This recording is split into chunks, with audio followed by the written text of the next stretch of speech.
Jai Swaminarayan students. Today we are going to start with first lesson, that is tables in MS Access. MS Access, regarding MS Access you have already studied in standard 7th, right? How to create a table, how to save it, right? What is a database, what all things includes in MS Access. So let us revise first all of that, right? Database. So data can be stored in a database, right? MS Access is such a database that stores data in the form of tables, right? MS Access, it is RDBMS, that means Relational Database Management System. A table in a database, it represents organized and stored collection of data in the forms of rows and columns. You have already studied in standard 7. The vertical columns are called fields, right? And the rows are called records. Now let us see the first topic, that is data types. Okay, what is a data type? A data type is a data storage format that contains a specific type or range of values. Now what are values? Values are the information which you add in the table. Okay, every field in the table has its own properties, it has its own characteristics and behavior. Let us see some data types and see what all information can it store and it display. You can see on the screen, the first is text.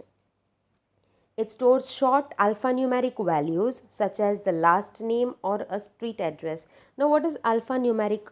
Alphanumeric, that means it contains alphabets and numbers both, right? So when you write your address, you write the number and alphabets both together, so that is called alphanumeric value. Next we have is number.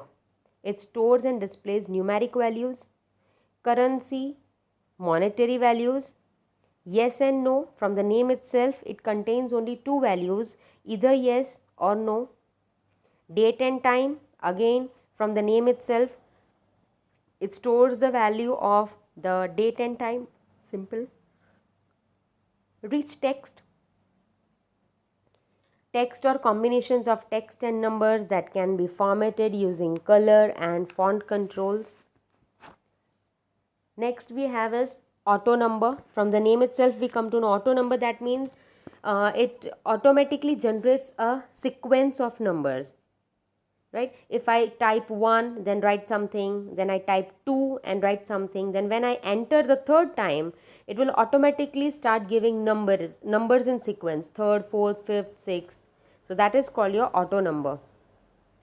Fourth is attachment. You can attach images or Excel files or documents, charts, right? What all the things that is supported by the database. Next is hyperlink. Text or combinations of text and numbers. Memo, long blocks of text for description, and it can store up to 65,535 characters. Next is lookup. It displays either the list of values that is retrieved from the table or query or set of values specified when the field was created. OLE object.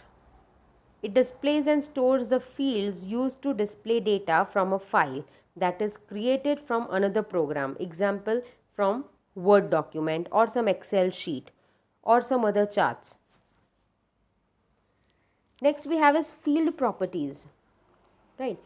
After we create a field and set its data type, we need to set additional field properties, and the size of the field is controlled by setting its field size property, and the field size property, it also determines how much disk space will it be occupied by a field, right? For example, number and currency fields, right? The field size property determines the value of field values, that is 1 bit number field can store only integers which is ranging from 0 to 225. So it has its own properties for adding the values. Next we have is creating a table in MS Access 2010. We can create a table in Access in only two ways. First is using datasheet view and second is using design view. Let us see the first one, using datasheet view. This view allows the user to create a table by entering data into it. Now let us see some steps how you will create a table in datasheet view. First of all, what you will do, you will click on Home tab and then click on View drop down button from the Views group. As you can see on the screen, you have the View group. Now in that you will select the datasheet option. Right? To name the field 1, you will click on it and enter the name. Right? Suppose I have entered here REG number. Then on the second field, again I'll take the cursor over there. I'll double click, the cursor will come. I'll write down ST name. Then the third field, fourth field, I can give the names to the field 1 till the end. Now you'll enter the table name in the table name text box and then you'll click on OK. Now here the table is created and saved. The next is using design view. Now this view allows the user to set the field in its data types and descriptions.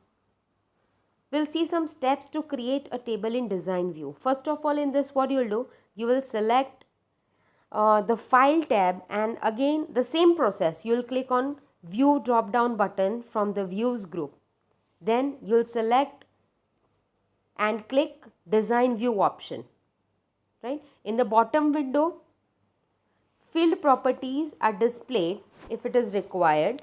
Now enter the table name in the table name text box and you'll click on OK button. Now the table is created and it is saved. Setting a primary key. How will you set a primary key? Right? Primary key also you have studied in standard 7. What is primary key? A field or combination of fields with values in the table that are uniquely identified is called a primary key. Let us consider a table named student and the values stored are given on the screen. As you can see, registration number, student's name, right? Student's date of birth, student's admission date and C code.